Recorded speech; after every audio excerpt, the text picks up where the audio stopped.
هەمومان وشەی دەمامک یان ماسکمان بیستووە و بینیومانە. ئەو شتەی کە بە دەموچاوی مرۆڤێکەوە دەرکێندرێ ڕووی ڕاستەقینەی خۆی دەشارێتەوە و ڕوویەکی تری نیشان دەدات. ئەمە خەڵەتێنەرە یان لە کوردەواریە وشایەکە هێڵەن دێوجامەیە بۆ خەڵەتاندنی بەرامبەر کەسەکە ڕووی خۆی دەشارێتەوە. پێغەمبەری خوا صلی الله عليه وسلم فەرموویەتی لە صحیح بوخاری و مسلمدا فەرموودەکە هاتووە: تجدون شر الناس ذا الوجهين الذي يأتي هؤلاء بوجه ويأتي هؤلاء بوجه. خراپترینی خەڵکی فەرمووی ئەوانن کە دوو ڕوویان هەیە، دەچێ بۆ لای کەسێک ڕوویەکی هەیە ويأتي هؤلاء بوجه، لە لای کەسێکی تریش ڕوویەکی تری هەیە. واتە دەمامکدارە ماسکێکی بەستووە ڕووی ڕاستەقینەی خۆی شاردوێتەوە، لە لای ئەم مەسلحەتی چۆن بڕوە ئەو ماسکە دەبەستێ، لە لای ئەویان مەسلحەتی چۆن بڕوە ئەو ماسکەیان دەبەستێ. ئەمانە خراپترین جۆری مرۆڤن. پێغەمبەر صلی الله عليه وسلم فەرمووی شەڕ الناس، خراپترین جۆری مرۆڤن. کۆمەڵگا بە ئەمانە بەڕێزان تێک دەچێت، ئەو کەسانەی کەوا ڕووی ڕاستەقینەی خۆیان دەشارنەوە. مرۆڤی دەمامکدار نەخۆشی دەرونی هەیە، خۆی خەڵەتاندووە، دەیەوێت خەڵکیش بخەڵەتێنێ، یعنی پێش ئەوەی خەڵکی بخەڵەتێنێ ئەم خۆی خەڵەتاندووە، فێڵی لە خۆی کردووە. ئەو کەسانە یەکەم جار خیانەت لە خۆیان دەکەن، پاشان خیانەت لە کەسی بەرامبەر دەکەن. ئەمانە تێدا چوون سەرگەردانن. ئەگەر بۆ ماوەیەکیش بتوانن ماسکەکەیان بەکاربێن و ڕووی ڕاستەقینەی خۆیان بشارنەوە، بە دڵنیاییەوە لە ئاخریدا ڕووی ڕاستەقینەیان دەردەکەوێت. دەمامکدارەکان زۆرن، زۆر جۆری دەمامکمان هەیە. یەکەمیان ئاینیە، یعنی لە پەنا جوانیەکانی ئایندا، لە پەنا خێر و بەرەکەتی ئیسلامدا، لە پەنا دروشمەکانی ئیسلامدا، شوێنە پیرۆزەکانی ئیسلامدا، شوێنە مبارەکەکانی ئیسلامدا کە موسڵمانان ئەو شوێنانە بە پیرۆز و بە گەورە و بە ڕێزدار تەماشا دەکەن، کەسانێکن ئەو بابەتە بەکاردێنن. ئایا ئەمە لەکوێدا هەیە؟ لە قورئاندا، لە شوێ قورئاندا لە سوڕەتی ئەتتەوبە ئاەتی 107 و 108 بە ئاەتەکان بخوێنینەوە. دەفەرمێ: والذين اتخذوا مسجدا ضرارا وكفرا وتفريقا بين المؤمنين وإرصادا لمن حارب الله ورسوله من قبل وليحلفن إن أردنا إلا الحسنى والله يشهد إنهم لكاذبون.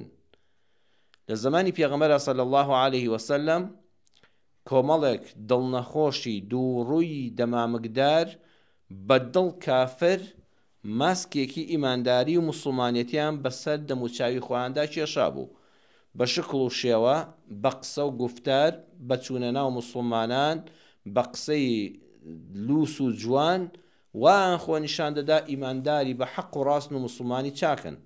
بەڵام لە ناخەوە وێران بوون، لە ناخەوە بێبڕوا بەخوا بە پێغەمبەری خوا صلی الله عليه وسلم، نەک هەر ئەوەندە دوژمنی سەرسەختی خوا و پێغەمبەر بوون صلی الله عليه وسلم.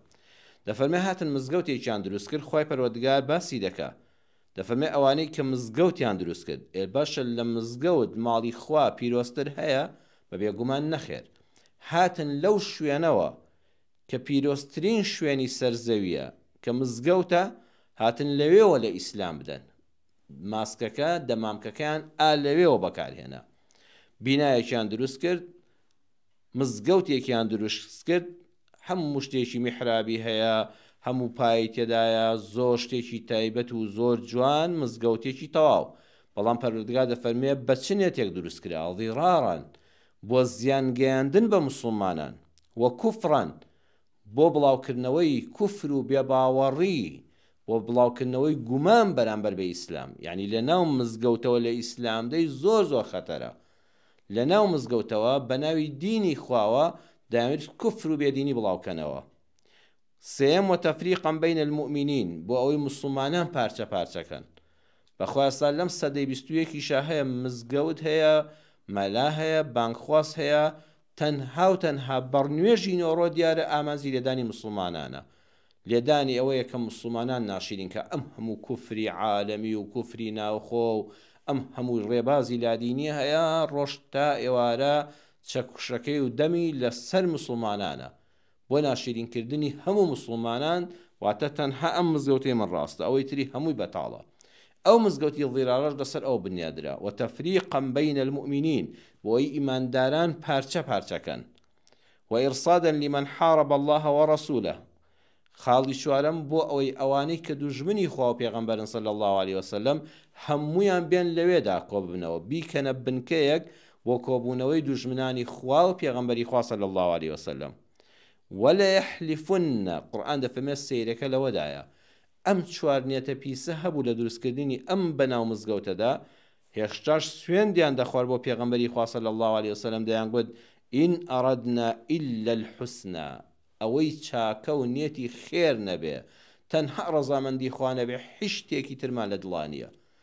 لە یەحلیفن سوێندیان دەخوارد، دەیانگوت قەسەم بەخوا، سوێند بە ئەڵڵا غەیری چاکە و خێر و بەرەکەت و خزمەتی دینی خوا و ڕەزامەندی ئەڵڵا هیچ شتێک لە دڵماندانیە.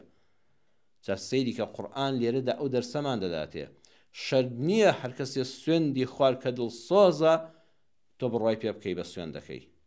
والله يشهد إنهم لكاذبون، خوای پەروەردگار دەفەرمێ خوا خۆی شاهیدە ئینەهم ئەوانە لەکاذبون، زۆر زۆر درۆزنن. نافەرمێ والله يشهد إنهم كاذبون، لەکاذبون بەلامی تەئکید بە دڵنیاییەوە درۆزنترین کەسن ئەوانە. لەگەڵەوەدا سوێن دەخۆن بە خوا کە ئێمە نیەتمان تەنها خێر و چاکەیە. خوای پەروەردگار دەفەرمێ خودای گەورە خۆی شاهیدی ئاگاداری ناو دڵەکانیانە کە ئەوانە درۆزنترین کەسن. جا خوای پەروەردگار دەفەرمێ لا تقم فيه ئەبەدا، ئەی محەممەد صلی الله عليه وسلم بانگت دەکەن بۆی ئیفتیتاحی ئەو مزگەوتە بکەیتەوە، دەرگاکەی بکەیتەوە، نوێژی تێدا بکەی، خەڵکیش لە دوای تۆ بێن نوێژی تێدا بکەن، جومعە و جەماعەتی تێدا بکەن. خوا فەرمووی نەکەی، لا تقم فيه ئەبەدا، حتى هەتایە، نەک ئەمڕۆ نەک بەیانی نەک ساڵێکی تر، هەرگیزا و هەرگیز نەچێنە ئەو مزگەوتەوە و نوێژی تیا بەرپا نەکەی و نوێژی تێدا نەکەی. پێغەمبەر صلی الله عليه وسلم فەرمانی دا مزگەوتەکەیان ڕوخاند، مزگەوتی ضیرار ڕوخێندرا. کەواتە ئەمە ئەو دەرسەی بۆ ژیانی ڕۆژانە بۆ ئێستای من و توی مسلمان بەڕێزان پێوتین کە دەکرێ بە ناوی ئیسلامەوە، بە ناوی دروشمەکانی ئیسلامەوە، بە ناوی مزگەوتەوە، بە ناوی مامۆستای ئاینیەوە، بە ناوی داعی و بانگخواز بۆ دینی ئیسلامەوە، بە ناوی قورئان خوێنەوە کەسەکە نێتێکی پیسی هەبێت، دەمامەکەکەی پۆشیوە بۆ ئەوەی مسلمانان بڕوای پێ بکەن. بەڵام نێتی کوفرە، نێتی دژایەتی و دووبەرەکی دروستکردنە لە نێوانی مسلماناندا، نێتی ئەوەیە ئەوانەی کە خوانە ناسن لە ڕێی ئەمەوە زەبری خۆیان لە ئیسلام و لە ئەهلی ئیسلام بدەن و سوێندیش دەخۆن، خوا دەکەن بە شاهید، ئەڵێن ئەڵڵا شاهیدی قسەکانمانەکە ئێمە دڵسۆزین. خوا دەفەرمێ بڕوایان پێ نەکەن، بە ماسک مەخەڵەتێن، تۆی مسلمان دەبێ هۆشیار بی. شەرت نییە هەرچی مزگەوتی دروست کرد نێتی بۆ خوا بێ، هەرچەند ئێمە نێتی ناودڵی خەڵک ناخوێنینەوە و زاهید و گەشببینین بەوەی کە ئەم ئینسانە بەویستی خوای گەورە نێتی خێرە، بەڵام دەبێت تەماشاکەی لە ناو ئەو مزگەوتەدا چی دەگوزەرێ. ئایا ئەو مزگەوتە بۆ تەفرەقەی نێوانی مسلمانان؟ ئایا ئەوانەی لەو مزگەوتەدا بانگەواز دەکەن تەنها خۆیان پێڕاستە و هەموو خەڵکیان پێکافر و گومڕا و لادرا و مبتەدیعە؟ ئەو دەبێت سەیری ئەوەکەی ئەگە خوا نەخواستە مزگەوتێک لە شارێکە لە شوێنێکە بوو بە مایەی ناکۆچی نێوان مسلمانان، بۆ ناردنی خەڵکی لە جیاتی بۆ بەهەشت بانگ بکەن، خەڵکی دەنار بۆ جەهەنەم و پۆل خەڵکی کافر دەکرد، ئەوە ناوێ بۆ ماسکە خەڵەتەی. باس سوێندیش بخۆن ئین ئەڕەدنا ئیلا الحوسنە، لە جوانی و لە چاکە زیاتر نێتی هیچمان نییە. ئەوە بە ناوی ئاینەوە. دەمامکدارەکان لە قیامەتا تێدا دەچن. بەڕێزان سێ کەس هەن زۆر گەورن، هەم لای خەڵکی دنیا، هەم لای خوای پەروەردگار، هەم لە قیامەتا جێگایان زۆر بەرز و پیرۆزە. یەکەمیان شەهید کە دەبەخشێ بە ڕوح لە هەموو شتێک ئازیزترە. شەهید ڕوحی خۆی لە پێناوی بیر و باوەڕەکەیدا دەبەخشێ، لە پێناوی دینی خوای پەروەردگارە، لە پێناوی گەیاندنی ئیسلام و لابردنی بربەستەکاندا گیانی خۆی، شیرینترین شتی خۆی، بە بەهاترین شتی خۆی کە ڕوحە ئەی بەخشێ. کەس لە شەهید بەخشندەتر نییە، چونکە هیچ شتێک نییە لە ڕوح شیرینتر بێ. ڕوحی خۆی دەبەخشێ لە پێناوی دینی خوادا. دووەم زانا، عالم و زانا کە عیلم دەبەخشێ، وەری گرتووە وەکو هەنگ لە هەر شوێنەی شتێکی کۆ کردوێتەوە بۆتە زانایەک، ئەو عیلمەی پێیەتی زۆر سەخاوەتمەندانە بە فەقیهانی مزگەوت، بە خوێندکاران لە زانکۆدا ئەوەندەی بۆی بکرێ دەرز دەڵێتەوە فی سەبیلیلا لە پێناوی ڕەزامەندی خوادا خەڵکی فێر دەکە و خەڵکی شاهیدی بۆ دەدەن کە فڵان کەس بەڕاستی مامۆستایەکی بەتوانایە و ماندوونە ناسە و خزمەتی زۆرە.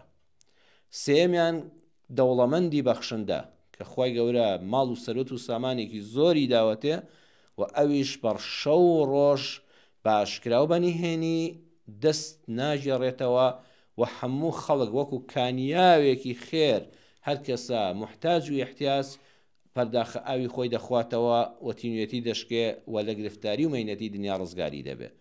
ئەم سیانە شەهید بە ڕوحی بەخشیوێتی، زانا بە زانستەکەی خەڵکی ژیان دۆتەوە، دەوڵەمەند بە ماڵ و سەرۆت و سامانەکەی خۆشی خستۆتە دڵی خەڵکەوە، فرمێسکی کردو بە زەردەخەنە، کاولکاری کردو بە ئاوەدانی، جیابوونەوەی کردو بە یەکشادبوونەوە. ئەمە هەموو بە ماڵی دنیا دەکرێت. ئەم ماڵی خۆی بەخشیوە و خەڵکیش لە دنیادا بەڕاستی شاهیدیان بۆ دەدەن، ئەڵێن بەڕاستی فڵان کەس بۆ دینی خوا دڵسۆز و هەتا ڕوحی خۆی بەخشی و شەهید بوو درێخی نەکرد. واللهی مامۆستا فڵان کەس بەڕاستی خزمەتکاری دینی ئیسلامە، سەربازێکی نەناسراوە ماندوونە ناسانە کار دەکا. هەروەها دەڵێن بەڕاستی فڵان کەسی دەوڵەمەند جێپەنجەی دیارە لە ئاوەدانی و لە خزمەت و لە بوژانەوەی فەقیر و هەژار و بێ ئەنوایان و بێباوکاندا.